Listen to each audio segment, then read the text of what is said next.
아버지 하나님, 오늘 또한 우리가 말씀을 펼칩니다. 말씀 안에 담겨있는 주님의 깊은 뜻을 우리가 온전히 깨닫기를 원합니다. 하나님, 우리 가운데 함께 하셔서 당신의 뜻을 우리가 확실하게 깨닫고 좌로도 우로도 치우치지 아니하고 복음의 진리 위에, 하나님 나라 복음의 진리 위에 바로 서서 굳건하게 서서 이 진리를 사수하고 이 진리를 전하며 이 진리대로 살아가는 우리가 되게 하여 주시기를 간구합니다. 오늘 성령님 각자에게 말씀하십시오. 한 영으로 말씀하십시오. 우리를 새롭게 하십시오. 감사드리며 존귀하신 예수 그리스도 이름으로 기도합니다. 아멘. 로마서 우리 네 번째 말씀 있습니다. 오늘 1장 11절 말씀 먼저 보겠습니다. 로마서 1장 11절. 이 바울 사도의 마음이 여기 기록되어 있습니다. 내가 너희 보기를 간절히 원하는 것은 어떤 신령한 은사를 너희에게 나누고 주어 너희를 견고하게 하려 함이라. 오늘 우리가 찬양했던 것 중에 거룩하신 하나님, 거룩하신 하나님을 우리가 찬양을 했습니다.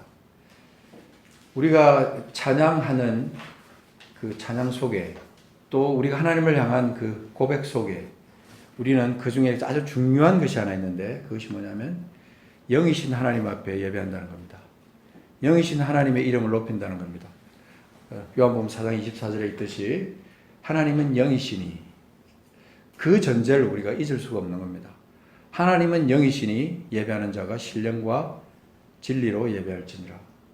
예배라는 이 행동은 아주 특별한 행동이에요. 우리 인간이 할 수 있는 그 수많은 행동 중에서 영이신 하나님 앞에 할 수 있는, 영이신 하나님을 높일 수 있는 유일한 통로가 예배라는 것이에요.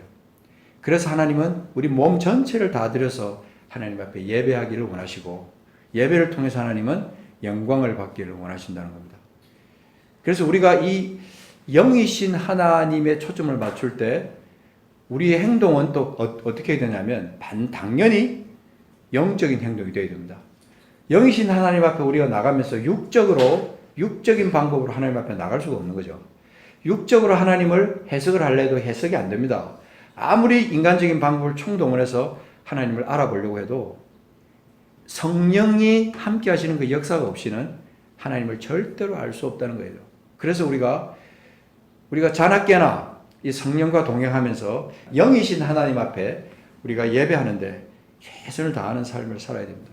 그렇지 않으면 우리의 신앙은 껍데기 신앙이 될 수 있어요. 육으로 시작해서 육으로 맞춰버리는 그런 신앙이 될 수 있다는 겁니다. 수많은 사람들이 종교적인 신앙생활 할 때 육신적인 신앙생활 하면서 하나님을 섬긴다고 하지만 다 헛다리 짚는 거예요. 하나님을 향한 온전한 참된 행동은 영이신 하나님 앞에 영과 진리로 하나님 앞에 예배하는 거예요.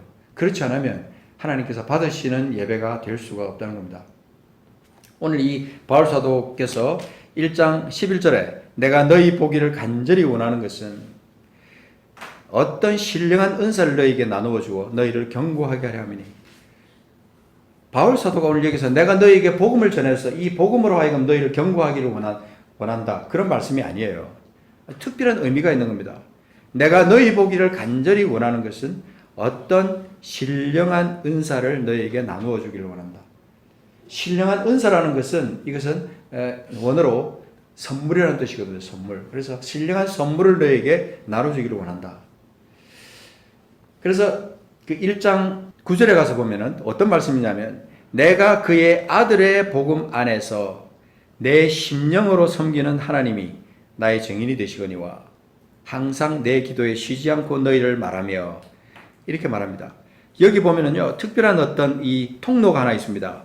내가 그의 아들의 복음 안에서 내 심령으로 섬기는 하나님이라는 딱 표현이 있어요.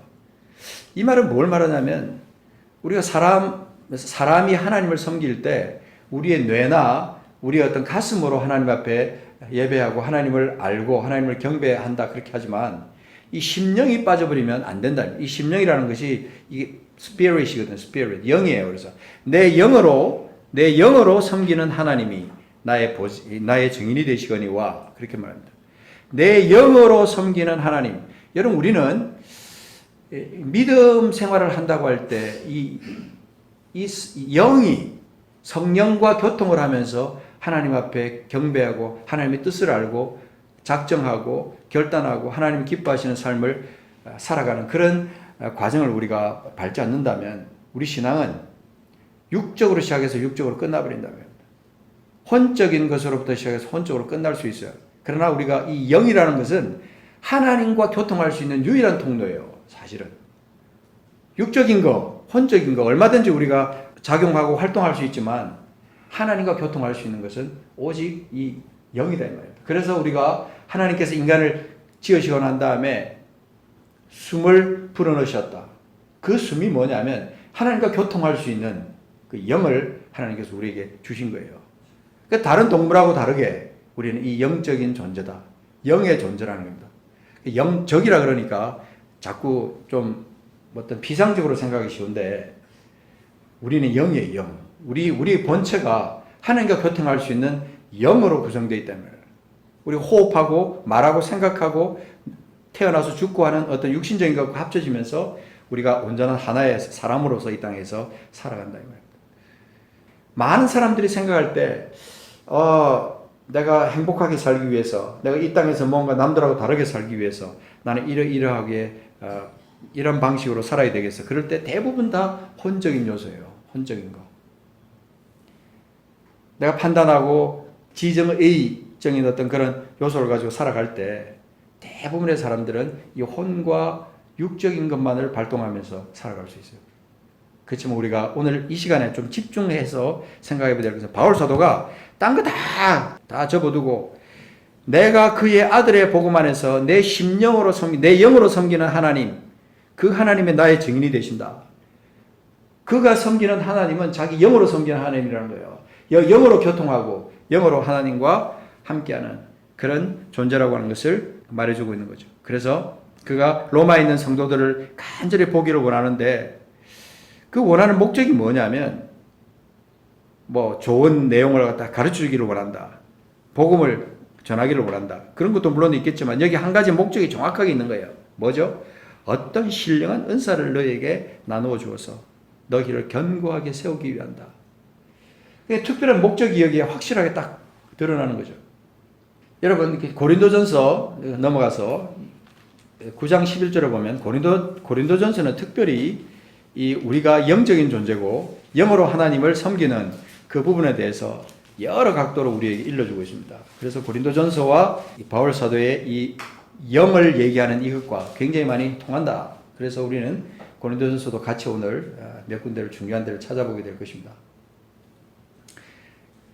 수많은 성도들이요 예수를 믿는다고 하면서 육에 머물러 있는 사람 많아요. 혼적인 요소에 머물러 있는 사람 되게 많습니다. 안타까운 부분이죠. 우리는 마지막 때가 되면 될수록 우리가 정신 차려야 될 부분이 뭐냐면 영이신 하나님 앞에 영으로 하나님과 교통하고 영으로 하나님 앞에 영광 돌리고 영으로 하나님의 기쁨이 되는 삶을 살아야 된다는 겁니다. 고린도후서 12장에 가서 보면 12장 1절부터 4절까지 보면 바울 사도의 특별한 경험이 하나 나옵니다. 여러분 잘 아실 겁니다.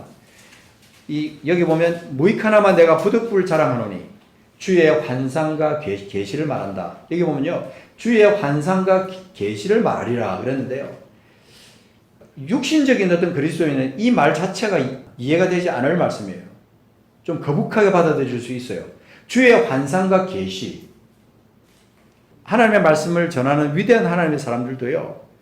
오늘날 이 성령의 계시가 오늘날 마무리되고 오직 우리에게 주어진 것은 이 성경밖에 없다라고 말하는 사람들 많아요. 이 바울 사도는요. 자기 자신의 특별한 어떤 체험을 오늘 여기서 자랑한다고 했어요. 내가 부득불 자랑하노니. 뭘 자랑하고 싶은 거예요? 주의 환상과 계시를 말하리라. 내가 그리스도 안에 있는 한 사람을 아노니. 이거는요. 다른 사람을 갖다가 얘기하는 게 아니고 자기를 얘기하는 거예요. 자기. 내가 그리스도 안에 있는 한 사람을 안다. 14년 전에 그가 셋째 하늘에 이끌려간지라. 그가 몸 안에 있었는지 몸 밖에 있었는지 나는 모르거니와 하나님은 아시니라. 이 하나님과의 영적 깊은 관계가 형성되어 있었다는 걸 말하고 내가 이런 사람을 아노니 그가 몸 안에 있었는지 몸 밖에 있었는지 나는 모르거니와 하나님은 아시느니라. 몸 안에 있었는지 몸 밖에 있었는지 이거요. 여러분 이해하실 수 있겠어요? 몸 밖에 있었는지 몸 안에 있었는지, 또 그가 낙원으로 이끌려가서 말할 수 없는 말을 들었으니 사람이 가히 이르지 못할 말이로다. 소위 말하는 깊은 높은 경지의 영의 세계에 바울 사도가 올라갔다는 거예요. 이건 특별하게 바울 사도에게만 주어지는 그런 사건이 아니라는 겁니다. 하나님의 사람은 성령으로 교제하고 영으로 하나님과 교통하는 사람들은요, 이런 종류의 경험과 이런 종류의 환상과 계시는요, 얼마든지 있을 수 있습니다. 얼마든지 있을 수 있어요. 하나님께 참 제가 감사하는 것은 1993년부터 한사랑 선교를 통해서 제가 거기서 하나님을 만나면서 이런 영적 깊은 세계를 그 가운데서 제가 경험할 수 있었어요. 제가 처음에 1993년도에 한사랑 선교에 가서 한 유대인 연합성회를 제가 참석하면 그때의 그 경험이 지금도 저는 잊혀지지 않습니다. 그때의 감격을 제가 생각하면요, 정말 하나님 살아계시고 하나님 영이시구나, 이것을 제가 경험할 수 있었어요. 제가 중학교 2학년 때 제 입에서 막 방언이 튀어나오는 거예요. 제 입에서 방언이 튀어나오는데, 그냥 저는 중학교 2학년이니까 그냥 생각 없이 그냥 새벽 기도에 가서 방언으로 막 기도했어요. 그것이 방언인지 뭔지 모르겠지만 그냥 입에서 나오는 대로 그냥 하나님 앞에 중얼중얼 하면서 방언으로 기도를 한 거예요. 기도가 끝나고 나서 제가 나가려고 하는데 누가 문 밖에 서 계시는데, 그 기도 많이 하시는 분이었거든요. 그분이 제게 하시는 말씀이, 너 아주 위험한 지금 걸 하고 있어. 잘못하다가는 하나님 앞에 기도하는 게 아니라 마귀한테 기도할 수가 있어. 네가 아까 한 거는 방언인데 조심해. 그때 그 말을 듣고 제가 집에 올라가면서 어린 마음에 이거 조심해야 되는 거야? 그러면서 제가 그때 이 방언을 막아버렸어요. 막 나오던 방언을 그때 막았단 말이에요. 그러고 나서는 새벽기도 가서 방언이 막 나오는데 그냥 그 말이 생각나서 내가 혹시 이거 마귀한테 하는 거 아닌가 이런 생각이 들면서 방언기도를 접어버린 거예요. 그리고 오랜 세월이 흘렀어요. 영적으로 정말 하나님이 영이시고 하나님과 교통할 수 있는 그 통로가 이 영이라는 이 사실을 제가 잊어버리고 살았던 거죠. 그러다가 그때 집회에 가서 찬양을 하는데요, 찬양인도 찬양하라고 온 모든 사람들 손을 들고 무릎 꿇고 정말 깊이 있는 찬양을 하는 중에 그때 다시 제 속에서 정말 무엇인가 이렇게 올라오면서, 뜨거운 것이 올라오면서 제 입이 열리면서 그때 방언이 다시 시작됐어요. 그래서 저는 그때 당시에 그냥 찬양 중이었는데 회개가 터지면서 눈물이 콧물이 범벅이 되는 그런 경험을 제가 했었어요.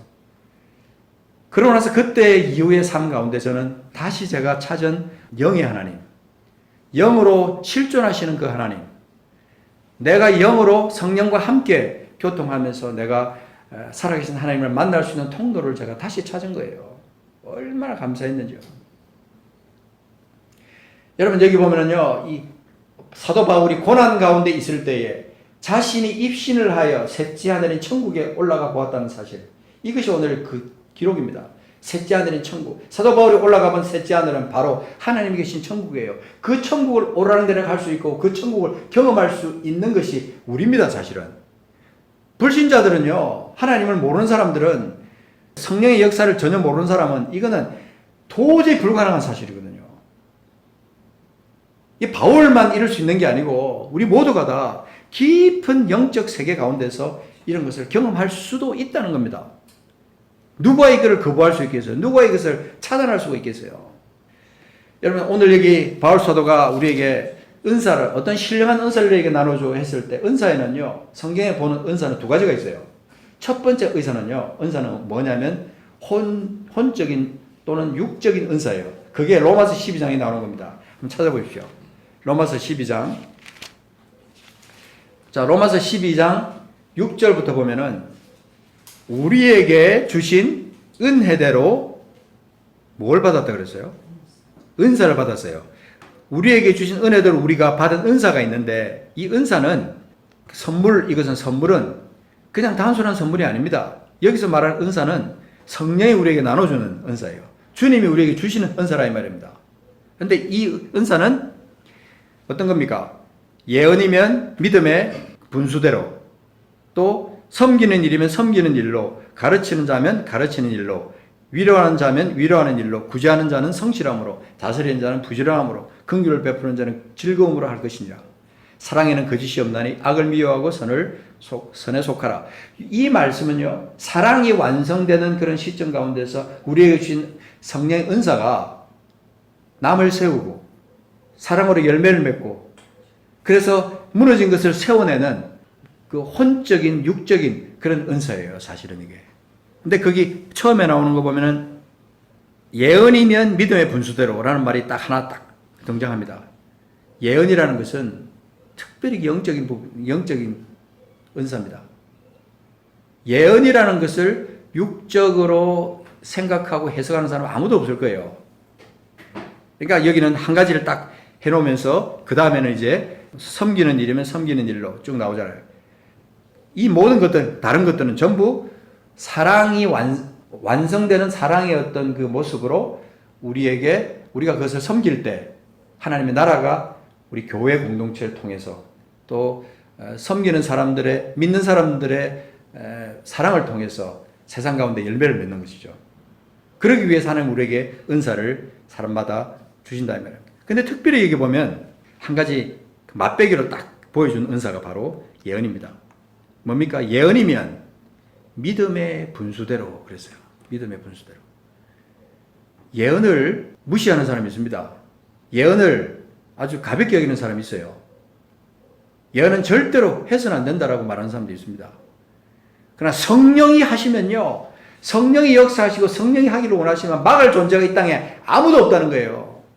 하나님을 믿는다고 하면서 이 예언의 은사를, 예언의 역사를, 예언의 그 나타남을 부인하고 이것을 막는 거라면요, 성령을 회방하는 거예요. 그건 사실 성령의 역사를 방해하는 거잖아요. 성령이 예언하기를 원하는데, 그리스도를 구주로 모신 후에 주어지는 이 하나님의 나라, 사랑의 나라를 위해서 주시는 은사라고, 이런 은사는 그렇게 볼 수 있어요. 근데 두 번째가 뭐냐면요, 이 영의 은사예요. 영의 은사. 이게 이제 이 고린도전서 12장에 넘어가서 잠깐 보겠습니다. 고린도전서 12장에, 그러니까 바울 사도는 이 로마서에서는 바울 사도는 이런 신령한 은사를 너에게 나눠주어서 하나님 나라를 온전히 세우기를 원한다. 주로 이제 혼과 육적인 그 은사에 대해서 언급했지만, 바울 사도는 똑같은 이 저자 바울 사도는 고린도전서에서는 또 다른 차원의 은사를 말해주고 있습니다. 12장 1절 보십시오. 12장 1절에 보면 어떠한 말씀을 딱 우리에게 해주고 있냐면요, 형제들아 신령한 것에 대하여 나는 너희가 알지 못하기를 원하지 아니하노니 그랬어요. 신령한 것에 대하여 나는 너희가 알지 못하기를 원하지 않는다. 다 알기를 원한다는 거예요. 신령한 것. 신령한 게 뭡니까? 신령한 것. 단순히 거룩한 겁니까? 성령을 통해서 우리가 영으로 하나님과 교통할 수 있는 그런 어떤 은사, 이걸 말해주고 있는 겁니다. 그래서 12장 8절부터 보면, 7절부터 보면 각 사람에게 성령을 나타내시면 유익하게 하려 하심이라. 유익하게 위해서 성령을 나타내시는데 8절에 어떤 사람에게는 성령으로 말미암아 지혜의 말씀을, 어떤 사람에게는 같은 성령을 따라 지식의 말씀을, 여기서 빼놓지 않는 중요한 어떤 그 수식어가 같은 성령으로 성령을 따라 그랬잖아요. 그죠? 9절에 보면 다른 사람에게는 같은 성령으로 믿음을, 어떤 사람에게는 한 성령으로 병 고치는 은사를, 어떤 사람에게는 여기 빠져있지만 똑같은 거예요. 같은 성령으로 한 능력 행함을, 어떤 사람에게는 같은 성령으로 예언함을, 어떤 사람에게는 같은 성령으로 영들 분별함을, 어떤 사람에게는 같은 성령으로 각종 방언 말함을, 어떤 사람에게는 같은 성령으로 방언들 통역함을 주시나니 이 모든 일이 누가요? 11절 이 모든 일이 같은 한 성령이 행하사 그의 뜻대로 각 사람에게 나눠주십니다. 각 성령께서 우리에게 나눠주시면 그 거부할 사람이 누가 있습니까? 나는 받기 싫어. 나는 성령 은사를 받지 않을 거야. 그건 위험한 거래. 나는 안 받을래. 그런 사람이 있다면요, 그건 정말 어리석은 사람입니다. 하나님의 나라에서 성령의 역사를 우리가 부인하고 우리가 하나님을 믿는다? 믿음 생활을 한다? 있을 수 없는 일인 거죠. 바울 사도께서 말씀을 하시다가 31절에 가서 보면은 너희는 더욱 큰 은사를 사모하라. 그러니까 29절 30절에서요. 다 사도겠느냐, 다 선지자겠느냐, 다 교사겠느냐, 다 능력을 행하는 자이겠느냐, 다 병 고치는 은사를 가진 자이겠느냐, 다 방언을 말하는 자이겠느냐, 다 통역하는 자이겠느냐. 누구나 하나님 앞에 특정한 은사를 다 받는다 이 말이에요. 받으면 그 은사를 받은 사람은 은사 받은 대로 그대로 순종하면서 나타내면 됩니다. 자연스럽게. 그런데 31절에 특별한 표현이 있는데 너희는 더욱 큰 은사를 사모하라 그랬는데 이게 뭘까? 고민을 많이 했어요. 많이 했어요. 내가 또한 가장 좋은 길을 너에게 보이리라. 여기는 해석이 두 가지가 있습니다. 일반적인 해석 중에 하나는 가장 좋은 은사, 더욱 큰 은사는 13장에 연결되어 있는 사랑일 것이다. 이렇게 말하는 사람이 있습니다. 그래서 사랑을 가장 큰 은사로, 더 좋은 은사로 본 거죠. 근데 이 13장은 삽입장입니다. 삽입장. 근데 14장으로 딱 건너뛰면 뭐냐면요. 사랑을 추구하며, 사랑을 13장에 사랑을 소개해놓고 사랑을 추구하며, 그 다음 뭐라고 되어 있습니까? 신령한 것들을 어떻게 하라고 그랬어요? 사모하되. 특별히 뭘 하라고? 예언을 하려고 하라 그랬죠. 이 사람들이 이 부분에 대해 넘어가면 일반적으로 우리가 신학적인 어떤 의견을 자꾸 제시하는데 그거 말할 필요 없습니다. 말씀으로 돌아가서 이 말씀 안에서 주님께서 우리에게 뭐라고 말씀하시는지 이것들을 하라는 거예요. 방언을 뭐 어떻게 하면 된다, 뭐 이렇게 하라, 저렇게 하라. 그러지만 하나님 말씀을 자세히 보면요. 자세히 보면 방언을 어떻게 해야 되는지 그것도 자세하게 나와 있어요. 어떻게 조심해야 되는지 그것도 자세하게 나와 있습니다. 예언을 해도 어떻게 예언을 해야 되는지 자세하게 나와 있어요. 사람들이 그런 생각 안 하고 말씀을 그냥 주마간산식으로 보다가 그냥 이렇게 자기 마음에 느껴지는 대로 그냥 방언하고 자기 마음에 느껴지는 대로 예언하고 하니까 그런 어려운 일들이 생기는 거죠. 여기에서 가장 중요한 게 뭐냐면요. 우리의 지혜가 필요하고 절제가 필요하고 그렇다는 것이 이 성경 말씀에 다 기록되어 있습니다. 여러분 이 말씀 가운데서 자기 스스로 그 진리를 찾아내야 돼요. 찾아내셔야 됩니다. 말씀을 깊숙이 공부를 한번 해보시기 바랍니다.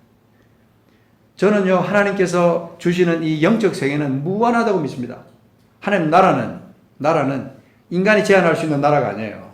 하나님 나라는 파고 들어가면 들어갈수록 저 보화를 캐내는 것처럼 또 나오고 그냥 이 땅에 살아가면서 이 성령의 은사를 받고 성령의 나타남을 우리가 사모하고 그것을 내가 즐겨하면서 그 안에서 기뻐하고 그 안에서 하나님 앞에 영광을 돌리는 그 맛을 우리가 모르고 산다면 엄청난 손해를 보고 사는 거예요. 어떻게 예언하고 어떻게 방언해야 되는지 이 성경에 자세히 나오잖아요. 그죠? 여기 보면 33절 보십시오. 하나님은 그 바로 전에 이제 예언하는 자들의 영은 예언하는 자들에게 제자를 받는다라는 말이 있습니다. 이 중요한 표현인데, 자, 33절 넘어가서 보면, 하나님은 어떤 하나님? 화평의 하나님이시니라. 무질서의 하나님이 아니시요, 오직 화평의 하나님이시니라. 그래서 하나님 안에서 우리가 살아갈 때 이 영적인 신비, 하나님 나라의 어떤 풍성한 것을 누리고자 결단하고 한번 내가 예언도 내가 한번 주님께서 내게 은사를 주시면 하기를 원한다. 이런 마음이 필요한 거예요. 어떤 면에서는. 자, 39절 보십시오. 그런즉 내 형제들아, 결론을 말합니다. 예언하기를 사모하며 방언 말하기를 금하지 말라. 근데 40절에 결론을 다시 한번 말합니다. 반복해서 어떤 거요? 모든 것을 품위 있게 하고 질서 있게 하라. 이게 하나님 나라의 법칙입니다. 바울 사도가 1장에서 일러주고 있는 그 어떤 신령한 것을 너에게 나누어 주어 그랬을 때요. 제 마음이에요. 제 마음. 제가 그런 마음입니다. 지금. 우리 성도들이 하나님 나라에 속해 있다면 적어도 우리가 바른 복음 위에 바로 서 있고 성경 말씀에 정통하다고 하지만 이 성령에 무지하고 성령의 역사를 내가 거부하고 그렇게 살아간다면요. 우리는 반쪽짜리 신앙, 어쩌면 반쪽도 안 될 수도 있어요. 5분의 1짜리 신앙밖에 안 될 수도 있습니다. 그 비밀스러운 거, 그 풍성한 그 맛을 모르고 살아가는 거예요. 우리는 그래서 좀 더 많이 기도하고 좀 더 말씀을 깊숙이 묵상하면서 성령의 은사를 사모하는 그런 영적인 신앙생활을 해야 된다는 겁니다. 이게 바울사도의 마음이었어요. 어떤 신령한 은사를 나눠주고 너희가 그 안에서 견고하게 든든히 서기를 원한다. 견고하게. 마귀는 하나님의 것과 사탄의 자기 것을 막 혼동되게 만듭니다. 그렇지만 하나님의 말씀 안에 우리가 바로 서 있다면요, 절대로 흔들리지 않습니다. 무질서하지 않습니다. 질서가 있어요. 지혜로워요. 다른 사람을 세워줍니다. 덕을 세우기에 유익한 그런 사람으로 하나님 앞에 선다 이 말입니다. 오늘 이 바울 사도가 했던 이 말을 우리가 한번 가슴 속에 새겨보는 거예요. 그러면서 우리가 좀 더 적극적인 신앙생활을 하면서 성령과 교통하면서 바울 사도가 말했듯이 영어로 섬기는 하나님, 영어로 교통하면서 하나님의 풍성한 것을 누리고 하나님의 뜻을 알고 결단하고 행하는 그런 우리가 되기를 간절히 소원합니다. 같이 기도하겠습니다. 하나님 아버지, 오늘 이 시간 우리 안에 살아계신 성령의 역사를 우리에게 보여주신 것을 감사합니다. 바울 사도의 그 말처럼 어떤 신령한 것을 너에게 나누어 주어 너희가 그 안에서 견고하게 서기를 원한다는 그 말처럼 하나님 우리 속에 그런 믿음의 실체가 우리 삶의 열매로 나타나기를 간구합니다. 아버지 하나님, 사도행전이 온전히 성령으로 가득 차 있고 가는 데마다 성령의 역사가 나타났고 그 영으로 성령께서 역사하신 그것들을 순종하면서 나갔던 믿음의 사람들의 역사를 우리가 기록을 보면서도 성령을 무시하고 성령의 역사를 거부하고 살았던 우리들 용서해 주시옵소서. 하나님, 교단의 어떤 색깔이나 교단의 어떤 가르침, 그런 것에 신학적인 가르침에 우리가 중심을 두는 것이 아니라 살아계신 하나님의 말씀에 중심을 두고 성령의 임재하심과 성령의 활동하심에 우리가 온전히 우리 자신을 내려놓고 우리가 그것에 순종하며 나갈 때 하나님, 영으로 하나님을 만나고 영으로 하나님을 섬기고 영으로 하나님과 교통하며 성령의 깊은 것까지 우리가 통달할 수 있는 하나님의 신령한 것을 사모하고 신령한 은사를 세상 가운데 나타내는 저희들이 되게 하여 주시기를 간구합니다. 감사드리옵고 존귀하신 우리 구주 예수 그리스도 이름으로 기도합니다. 아멘.